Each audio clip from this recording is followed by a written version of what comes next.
안녕하세요. 모든 작가 친구 여러분. 어젯밤 암호화폐 비트코인 시장에서 매수세가 들어오면서 비트코인이 약 108, 0대까지 급등했다가 우리와 관련된 부분에서 다시 하락했습니다. 정말 많이 아쉬운 상황이었어요. 지난번에 우리가 벌었던 이익의 약 1사 정도가 사라졌습니다. 그걸 이번 이익으로 삼았죠. 하지만 아직 남아있는 것은 우리가 오픈해둔 포지션 이트 쪽인데 이게 다시 우리가 진입했던 원가 근처까지 내려왔습니다. 그리고 비트코인 옵션 쪽에서는 계속해서 조금씩 매수해서 모아두고 있습니다. 아직도 보유하고 있습니다. 만기 타임라인은 8월, 9월로 아직 시간이 남아 있습니다. 그 부분은 일종의 보험처럼 커버를 위해 매수한 것입니다. 이번에 주목해야 할 뉴스는 바로 최근 1, 2일 사이에 이스라엘과 이란 관련 소식입니다. 최근 이란 쪽 상황이 다소 완화된 것으로 보입니다. 그리고 FOMC 미팅도 있는데 여기서 금리 발표가 있을 예정입니다. 오늘 여론조사 결과로는 금리가 동결될 것으로 보이지만 어떤 깜짝 발표가 있을지는 알 수 없습니다. 그리고 엘살바도르 쪽 소식도 있습니다.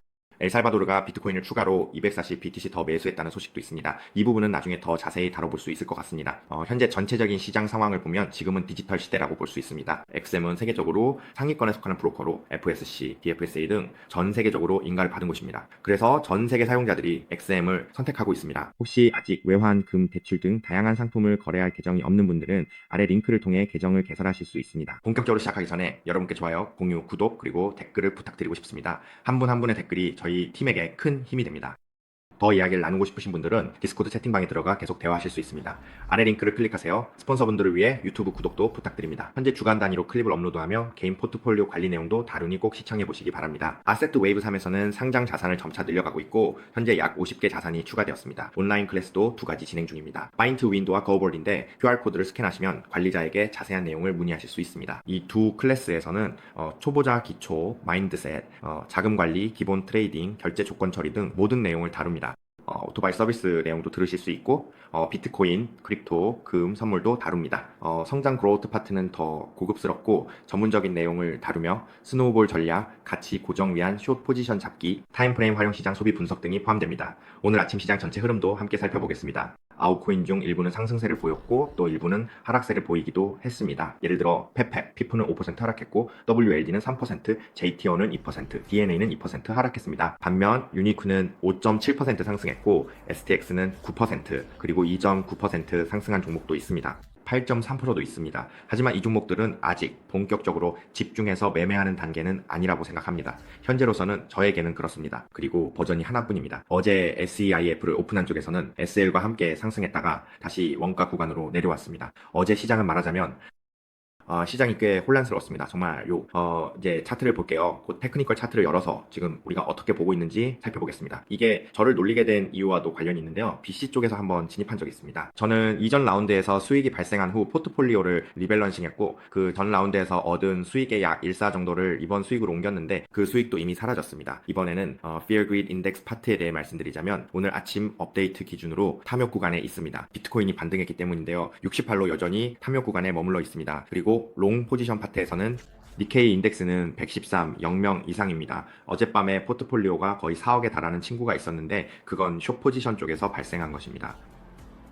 108, 10명 넘게 숏 포지션을 잡았는데 시장이 올라가 버렸어요. 저는 구조를 꽤 잘 짜놨다고 생각했는데 너무 가까이 설정해 버렸죠. 마진을 최대한 활용해서 레버리지를 많이 올리고 싶었거든요. 그래서 진입점을 조금 가까이 잡았던 거예요. 근데 진짜 조금만 더 올라가서 제가 설정한 지점에서 한 300달러 정도 차이로 스탑이 걸리고 바로 다시 떨어졌어요. 그래서 좀 아쉽긴 했지만 괜찮아요. 트레이딩을 하다 보면 이런 상황을 여러 번 겪게 되고 계속해서 마주치게 되거든요. 예전에 금 거래할 때도 비슷한 경험을 했었어요. 스탑이 걸리자마자 바로 크게 뛰어올랐어요. 이번에는 스탑이 걸린 뒤에 과연 길게 하락할지 잘 모르겠네요. 비트코인 쪽을 보면 6거래 리턴을 노리고 있는데 지금은 약 1.69% 정도 플러스 상태입니다. 이게 어떻게 마무리될지 한번 지켜봐야겠어요. 그리고 비트코인 바트 THB 쪽을 보면 현재 가격이 465 0바트 정도입니다. 최근 저점이 형성된 구간은 약 300 0바트 선이고 이 구간을 이탈하지 않는 게 중요해요. 그리고 아래쪽에 중요한 지지선은 정확히 300 0바트 부근입니다. 사실상 이번 사이클 구조를 보면은 저는 가격이 먼저 예쁘게 조정되었으면 좋겠어요. 앞서 말씀드린 것처럼 지금은 월봉 차트로 전체 흐름을 보고 있거든요. 만약 가격이 조금 더 조정돼서 1, 2개월 눌림이 온다면 바로 급하게 오르는 것보다 훨씬 더 좋을 것 같아요. 그래서 가격이 390 0바트까지 조정된다면 정말 이상적일 것 같습니다. 이제 이더리움 쪽 현물 ETF 쪽 한번 살펴보겠습니다. 오늘 아침 기준으로는 아직 완전히 업데이트가 되지 않았어요. 어제는 네트가 마이너스였던 것 같고요. 비트코인 쪽도 아직 완전히 집계가 되지 않았습니다. 어제는 네트가 플러스였고 약 4, 5일 연속으로 계속 플러스가 이어지고 있습니다. 오늘도 매수세가 들어오고 있기 때문에 아마 플러스가 될 것 같아요. 그리고 알트코인 쪽도 지금 다시 반등하려고 노력하고 있는 모습입니다. 만약 다시 상승하려면 비트코인이 최소한 12만, 13만 달러 선까지 올라서 자리를 잡아줘야 알트코인들도 확실히 따라올 수 있을 것 같습니다. 그래서 이번에는 비트코인이 꽤 많이 올라줘야 할 것 같아요. 평균적으로 봤을 때 알트코인 쪽에는 매수세가 그렇게 강하게 들어오지 않고 있습니다. 이제 주목해야 할 이슈로 넘어가 보겠습니다. 앞으로 하루 이틀 정도 남은 일정에는 어떤 것들이 있을까요? FOMC 회의가 곧 열릴 예정이고 파월 의장이 연설을 할 예정입니다. 금리 관련 이슈도 하루 정도 남아있는데요. 현재 여론조사에서는 금리가 동결될 것으로 보입니다. 하지만 혹시라도 어떤 깜짝 발표가 있을지 모르겠네요. 제가 현재 보유하고 있는 포지션은 옵션 쪽이 아직 남아있습니다. 비트코인 쪽은 구조를 조금 더 세밀하게 살펴보고 필요하다면 다시 신규 포지션을 열 수도 있을 것 같아요. 업데이트가 있으면 다시 말씀드릴게요. 그리고 이란 쪽에서는 상황을 완화하거나 속도를 늦추려는 움직임이 있습니다. 조금 완화되는 분위기가 감지되고 있습니다. 한편 트럼프 전 대통령도 현재 이 두 나라 간의 갈등 문제에 개입하려는 움직임을 보이고 있습니다. 앞으로 상황이 어떻게 마무리될지 지켜봐야 할 것 같아요. 지금 이런 우려로 인해 금값도 다시 오르고 있고 비트코인도 함께 상승세를 보이고 있습니다. 비트코인은 현재 약 103년 근처에서 버티고 있는데 만약 앞으로 하루 이틀 안에 방향성이 나온다면 새로운 고점을 노릴 수 있는 기회가 생길 수도 있습니다. 그리고 다음으로는 시안 블록체인 쪽에서 나온 주요 뉴스가 있습니다. 비록 RMF 조건상 추가 매수를 금지하고 있음에도 불구하고 약 220 BTC 정도의 비트코인을 추가로 매수한 것으로 나타났습니다. 추가 매수를 금지했음에도 불구하고 계속해서 매수하고 있는 상황입니다. 그리고 차트상으로 보면 친구의 포지션이 위로 끌어올려져서 제가 11만 1086에 손절 SLR에 걸어뒀는데 가격이 1089까지 올라갔다가 다시 떨어져서 정말 속상했습니다. 정말 속상했어요. 그때는 제가 자고 있었거든요. 처음에는 가격이 손절에 닿지 않을 줄 알았는데 혹시나 싶어서 그냥 자버렸죠. 왜냐하면 우리는 시간에 맞춰서 자금을 배분하니까요. 결국 가격이 손절에 닿고 나서 바로 떨어졌습니다. 처음에는 손절에 닿으면 바로 위로 더 오를 줄 알았거든요. 그런데 이건 상관없고 가격이 다시 떨어지니까 조금 더 속상했어요. 그리고 4시간 차트에서는 N반전 신호도 나타났습니다. 꽤 강하게 눌러주는 캔들이 나왔거든요. 이 캔들 때문에 상승세가 좀 둔화된 거죠. 무슨 말인지 아시겠죠? 예를 들어 우리가 여러 번 상승하다가 이런 캔들이 나오면 이렇게요. 예를 들어 이런 식으로 여러 번 하락하다가 여기서 N반전 신호가 나오면은 모든 게 멈추는 것 같잖아요. 이해되시죠? 이 투자도 마찬가지로 멈추는 느낌이에요. 이 상승 구간도 처음에는 계속 올라가다가 N반전 신호가 나오니까 이 상승이 약간 멈추는 것처럼 보이죠. 하지만 실제로 정말 멈추는지는 아직 잘 모르겠어요. 왜냐면 사실 이 운송 섹터의 움직임을 보면 우리는 이게 두 번째 파동이라고 생각하거든요. 이해되시죠? AI의 두 번째 파동, C의 두 번째 파동, 하락이 끝나는 C의 두 번째 파동 같은 거요. 그래서 곧 결론이 나올 것 같아요. 이번에는 가장 먼저 주목해야 할 점은 차트의 모습이에요. 사실 제가 이 전략을 쓰는 이유는 푸드 옵션을 샀거나 SET, HBDC를 오픈하는 것 등 모든 게 먼저 만지 시만지에서 시작됐기 때문이에요. 왜냐면 만시에서 약세 신호가 나타났다고 봤거든요. 그래서 저는 롱 포지션을 공격적으로 들어가고 싶지 않았어요. 만약 롱 포지션에 공격적으로 들어갔다가 반대로 가격이 눌려서 되돌림이 오면 롱 포지션도 멈추게 되거든요. 왜냐면 스노우볼처럼 계속 쌓아가다가 갑자기 큰 반전이 오면 저도 좀 당황하게 되는 거죠. 약간 그런 느낌이에요. 이번에는 끝까지 지켜보려고 해요. 그리고 나서 어떻게 나올지 보려고요. 만약 이게 완전히 위로 치고 올라가거나 아니면 아주 작은 막대처럼 아래로 눌리는 모양이 나온다면 말씀드린 것처럼 월간 차트에서는 좀 더 천천히 내려왔으면 좋겠어요. 대략 100, 0 근처 혹은 99 근처 그 정도 구간에서요. 조금 더 조정이 내려오면 그게 다시 위로 치고 올라갈 때 힘이 더 강해질 수 있습니다. 그래서 이번 달을 지켜봐야 될 것 같아요. 이번 달이 중요한 분기점이 될 거라고 생각합니다. 왜냐하면 사실 이번에는 70, 0, 75, 76 근처로 급격히 내려갔던 그때와는 다를 거거든요. 그때는 상황이 명확하게 보여서 가격이 내려와서 테스트할 때 반등이 실제로 있는지 쉽게 판단할 수 있었어요. 그래서 그때는 롱 포지션을 굉장히 자신 있게 들어갔죠. 하지만 지금 이 구간에서는 솔직히 말해서 그렇게 자신 있게 롱을 잡기가 어렵습니다. 업사이드가 많이 남아있지 않은 것 같고 이미 꽤 많이 올라온 상태거든요. 이게 제가 아직 롱 포지션에 들어가지 않은 이유입니다. 하지만 하고 싶냐고 물으신다면 정말 하고 싶죠. 마음 같아선 당장이라도 들어가고 싶어요. 하지만 아직은 들어가지 않았습니다. 자, 이제 계속해서 저희가 바라보는 큰 그림에 대해 이야기해 볼게요. 제가 보는 관점에서요. 아직도 이 구간이 이 시나리오에 의해 지배되고 있습니다. 즉, 이 구간에 매매 시나리오가 여전히 유효하다는 거죠. 상단 박스 130, 0으로 설정한 이 빨간 구간을 명확히 돌파하지 않았고 하단 73도 깨지지 않았습니다. 만약 변동성이 계속된다면 150, 0 근처와 아래 약 93부근에서 움직일 수 있습니다. 이런 식으로 가격이 천천히 단계적으로 움직일 거라 봅니다.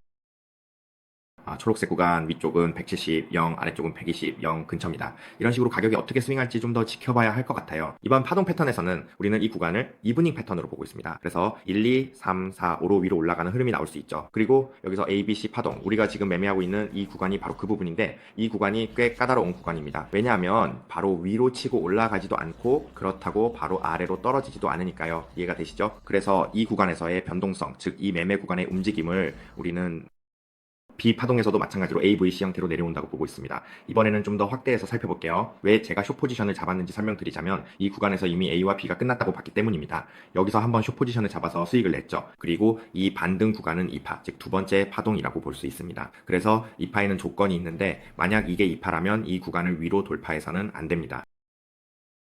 한 번 더 시도할 수도 있고 위쪽 존에서 숏 포지션을 잡아도 괜찮다고 생각합니다. 그리고 나서 3, 4, 5파를 노려서 아래쪽에서 10파가 마무리될 수 있다고 보는 거죠. 이처럼 엘리엇 파동 이론을 활용해서 베팅 전략을 세울 수 있습니다. 만약 이런 시나리오라면 어떤 식으로 포지션을 잡을지 판단할 수 있는 거죠. 이번에 조정이 급격하게 떨어지는 패턴이라면 빠르게 하락해야 합니다. 실제로 어젯밤에 이미 파동이 형성되었고 가격이 제 손절선 SLI를 건드리지 않고 올라갔던 부분이 바로 2파의 바닥이었습니다. 그리고 나서 강한 캔들이 나왔죠. 이 부분이 바로 이제 매도세가 강하게 들어오기 시작했습니다. 강한 매도세가 유입되며 3파 하락이 준비된 상황이죠. 3파가 내려가려면 우리가 다음으로 생각해야 할 것은 무엇일까요? 바로 1파의 저점을 돌파해야 한다는 점입니다. 그래야 3파가 형성될 수 있습니다. 이번 하락은 반드시 1파 저점인 100, 0 아래로 내려가야 합니다. 100이나 2800 부근에서 바로 급락이 나올 수 있고 그때 3, 4, 5파가 이 구간에서 형성될 수 있습니다. 잠시 후 11시쯤 4시간 차트로 상황을 다시 볼 생각입니다. 조정이 약하게 나오면 새로운 숏 포지션을 잡을 수도 있습니다. 손절은 이 구간 위로 잡을 예정입니다. 가격이 다시 올라온다면 그때는 더 이상 2파가 아닐 가능성이 높다고 생각합니다. 지금 생각하는 것은 이게 2파가 아니라면 어떤 패턴이 나올 수 있을지 고민 중입니다. 처음에 HL 고점 저점을 이 구간에 설정해뒀는데 이 HL을 터치하고 바로 강한 양봉이 나온다면 그때는 확실히 2파가 아니라고 볼 수 있습니다. 왜냐하면 이제는 위쪽을 돌파할 준비가 된 것처럼 보일 수 있죠. 무슨 말인지 아시겠죠? 그런데 이번에는 윗꼬리를 터치하고 바로 강한 양봉이 나왔기 때문에 아직도 2파의 가능성이 남아있다고 생각합니다. 물론 이 과정에서 일부 마진을 잃을 수도 있지만 괜찮습니다. 나중에 다시 상황을 보면 되니까요. 이제 관점을 조금 바꿔서 만약 이게 2파라면 이번에는 2, 3파일 수도 있다는 점을 생각해 볼 수 있습니다. 2, 3파라면 이전보다 훨씬 더 강하게 움직일 가능성이 있습니다. 왜냐하면 아까는 4파의 2파였기 때문에 4파의 3파는 그렇게 강하게 움직이지 않지만 만약 이게 메인 파동의 3파라면 훨씬 더 강한 움직임이 나올 수 있습니다. 그러니까 그런 의미입니다. 우리가 처음 10일가지 케이스와 두 번째 케이스를 제외하는 이유는 만약 시장이 제가 말한 것처럼 23일 동안 횡보한다면 이건 아마도 해당되지 않을 것 같고 아직 끝나지 않은 상승 웨이브일 가능성이 높아요. 아마도 4파에서 에너지를 모으고 5파로 이어질 수도 있겠죠. 이런 부분은 나중에 다시 한번 분석해봐야 할 것 같아요. 요즘 시장이 솔직히 꽤나 트레이딩하기 어렵거든요. 하지만 우리는 여전히 살아남을 수 있고 푸트 옵션을 살 수 있을 만큼의 수익도 내고 있으니 그 정도면 괜찮다고 생각합니다. 아직까지는 이 형태가 괜찮아 보이고 충분히 가능성도 있다고 생각합니다. 제 옵션 매수 아이디어는 시장에서 이미 수익을 낸 다음 그걸로 옵션을 사서 보유하는 거예요. 이런 식으로 포트폴리오의 리스크를 계속 관리해 나가는 거죠. 이번에는 하락 조정 쪽을 보면 만약 이게 대파동 A의 3업 3라면 굉장히 강하게 급락해야 하고 이 지점을 반드시 돌파해야 합니다.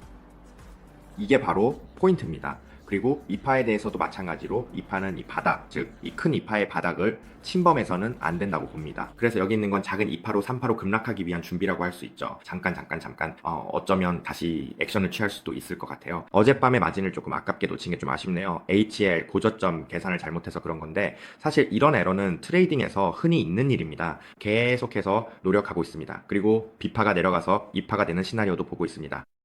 아래쪽에서 4파가 끝났습니다. 거의 비슷하다고 볼 수 있습니다. 그래서 이 부분의 인사이드도 똑같다고 할 수 있죠. 맞죠? 여기 1, 2, 3, 4, 5입니다. 완전히 똑같아요. 같은 패턴이고 움직임도 거의 비슷합니다. 이 패턴은 시나리오 1, 이 3 모두에 해당하는데요. 이 경우에는 하락 후 바로 끝나고 상승하는 경향이 있어서 좀 더 좋다고 할 수 있습니다.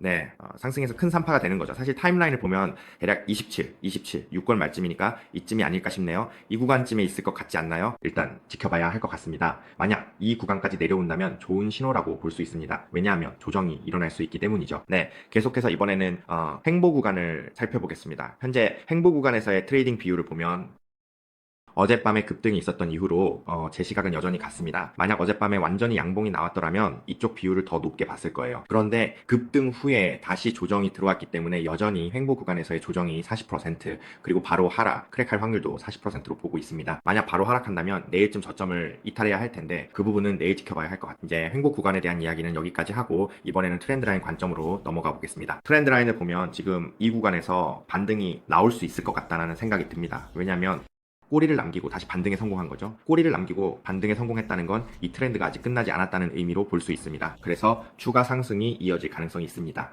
이런 저항 구간을 돌파하게 되면 이 트렌드가 강하다는 것이 확실해질 거예요. 하지만 만약 이탈하게 되거나 아까 언급했던 에이지 웨이브 시나리오처럼 된다면 우리는 아래 구간에서 진입 기회를 기다릴 겁니다. 이 구간은 좋은 지지선이기도 하고 반등을 준비하는데 꽤 중요한 부분입니다. 오늘은 트렌드 라인을 두 가지 관점 모두에서 살펴보고 있습니다. 이 구간과 저 구간은 장난처럼 보이지만 지금 이란이 다시 반등을 시작하고 있습니다. 저도 다시 진입할 타이밍이 올 수도 있을 것 같아요. 우선 포트폴리오를 리밸런싱하고 영상을 마저 녹화한 다음 하나씩 차근차근 정리할 예정입니다. 자, 이제 계속해서 다음 부분을 살펴보겠습니다. 이번에는 MC 파트인데요. MC는 플로 L로 줄여서 부르죠. 플로 L 구간에서는 아직 별다른 움직임이 없고 위쪽에서 TP를 노릴 타이밍을 찾고 있습니다. 그리고 HL은 아래쪽 구간에 위치해 있습니다. 자, 이제 금 파트로 넘어가 볼게요. 요즘 금은 트레이딩이 꽤 까다로운 편입니다. 왜냐하면 박스권이 점점 좁아지고 있기 때문이죠. 그리고 이 박스권이 사이드웨이 업 형태로 점점 좁아지고 있다는 걸 아시겠죠? 사이드웨이 업, 사이드웨이 업, 그리고 다시 사이드웨이 업으로 올라가는 시기예요. 점점 좁아지면서 위아래로 흔들리는데 여기서 위아래로 흔든다는 건 고점을 만들자마자 바로 눌러주고 또 고점을 만들자마자 다시 눌러주는 시기입니다. 이런 구간은 트레이딩이 꽤 어렵습니다. 사실 이런 시장 상황에서는 매매가 쉽지 않은 경우가 많아요. 저희 전략은 만약 이 구간에서 깊게 눌러준다면 좋은 신호가 나오는 구간에서 롱 포지션을 잡을 타이밍을 찾고 손절은 저점 아래 두는 겁니다. 혹시 그림자유가 아래로 살짝 빠질 수도 있지만 그런 타이밍에 진입해 볼 수 있겠죠. 그리고 만약에 바로 위로 급등하게 된다면 위쪽에서 다이버전스가 생기는지 확인하고 그때 숏 포지션을 잡을 타이밍을 다시 한번 노려볼 수 있습니다. 지금 저희의 주요 전략은 이 정도로 보고 있습니다. 이제 달러 쪽 차트도 잠깐 살펴보겠습니다. 달러는 어떻게 움직이고 있냐면 지금은 횡보하고 있습니다. 그리고 추가 하락을 위해 에너지를 모으고 있는 모습입니다. 이제 원유 쪽을 보면 가격이 스윙하면서 꽤 변동성이 있었고 추가 상승 동력도 있어 보입니다. 원유는 이런 상황이고요. 다우존스는 어젯밤에 거의 1% 상승했습니다. 나스닥은 2.42% 올랐고요. 이제 이더리움 쪽은 어떤지 한번 볼까요?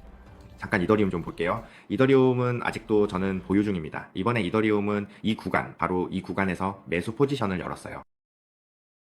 아까 25에서 디스코드에 업데이트를 했었죠. 우선 가격을 먼저 확인해 보겠습니다. 252위죠. 제 엔트리 포인트는 바로 이 원가 구간이에요. 약간 하락하긴 했지만요. 어젯밤에는 가격이 약 267까지 급등했다가 다시 눌렸어요. 사실 우리가 보는 구조상 저는 원래 위쪽에서만 포지션을 열었고 한번 수익을 챙겼습니다. 지금 이 포지션도 아직 수익이 남아있어요. 그러니까 지금 이더리움은 아직 손절이 안 났고 비트코인만 손절이 났어요. 그리고 비트코인도 전체 수익의 일사만 손절이 났습니다. 이번 이더리움 포지션은 어느 정도에서 잡았냐면 여기서 오파가 끝났다고 보고 있어요. 왜냐하면 여기서 사파가 진행됐으니까요. 맞죠? 우리는 오파가 끝났다고 봅니다. 그리고 이 고점을 넘지 않았으니 여기서 콜렉션 12 파동을 노렸어요. 즉 ABC 조정파로 하락을 예상한 거죠. 이번에 우리가 할 수 있는 건 위쪽에서 포지션을 조금씩 옮기며 대응하는 겁니다. 우리가 세운 모든 전략을 여기서 이 고점으로 옮길 수도 있지만 우선 강한 변동이 나오는지 지켜봐야 합니다. 특히 이 지지선을 확실히 이탈해주면 더 좋고요. 그렇게 되면 추가 하락이 꽤 길게 이어질 수 있습니다. 이건 우리가 이더리움 쪽에서 바라보는 시나리오입니다. 다만 비트코인이 강하게 반등하는 힘이 나오면 저도 이더리움을 던질 수도 있어요. 이런 부분은 조금 더 상황을 지켜보고 결정할 생각입니다. 앞으로 1, 2일 동안 비트코인이 어떻게 움직일지 좀 더 확인해 보려고 해요. 왜냐하면 지금 타임라인이 꽤 촉박하고 DN 웨이브의 구조상 더 이상 늘어지면 안 되거든요. 만약 이게 2파가 끝나고 3파로 내려간다면 말이죠. 이번에는 다른 코인들 쪽도 조금 살펴보겠습니다. 저도 개인적으로 리스트를 만들어 두기 시작했어요. OKB는 우리가 이 구간 1P 근처로 내려올 때 진입 타이밍을 노릴 만한 코인 중 하나입니다. 그리고 만약 이 저점을 이탈하면 바로 정리할 생각이에요. 이게 첫 번째 코인이고 다음은 ADA입니다. ADA도 마찬가지로 기다리고 있는 코인입니다. 다이버전스 신호 같은 걸 기다리면서 진입 타이밍을 노리고 있어요. 가격대는 대략 0.5달러 초반 구간에서 저점 근처 이전에 꼬리가 길게 남았던 구간을 주목하고 있습니다. 이 지점이 좋은 페닉셀 구간이 될 수 있다고 생각하고 진입을 노려볼 만합니다. 대략적인 레이팅만 잡아두었고 만약 비트코인이 반등 신호를 보이면 리스트를 더 추가할 예정입니다. 이번에는 4, 5개, 6, 7개 정도 코인을 선정할 생각이고 자세한 내용은 디스코드에서 다시 업데이트 해드릴게요. 계속 지켜봐 주시면 좋겠습니다. 이번 영상에서는 전체 시장 상황을 다시 살펴보겠습니다. 어젯밤 비트코인 쪽에 매수세가 들어오며 가격이 약 108 0달러 부근까지 급등했다가 하락했습니다. 어젯밤 하락 구간은 캔들이 꽉 찬 모습이었고 작은 타임프레임에서도 그래픽 신호가 나타났습니다. 혹시 우리가 아까 분석했던 대로 웨이브 2가 조정 중이고 곧 웨이브 3로 이어질 수 있다는 신호일 수도 있습니다. 이 부분은 따로 주목해 두었고 현재 이 시나리오에 집중해서 계속 지켜보고 있습니다. 아직 이런 분석 방법이 익숙하지 않으신 분들은 영상 끝에 이어지는 시리즈 영상을 참고하시면 됩니다. 따로 시리즈로 만들어 두었으니 도움이 되셨다면 좋아요도 부탁드릴게요. 공유, 구독 눌러주시고 유튜브 채널도 확인해보세요. 크립토커런시, 테슬라, 마켓, 밈골프도 배울 수 있습니다. 여기서 인사드립니다.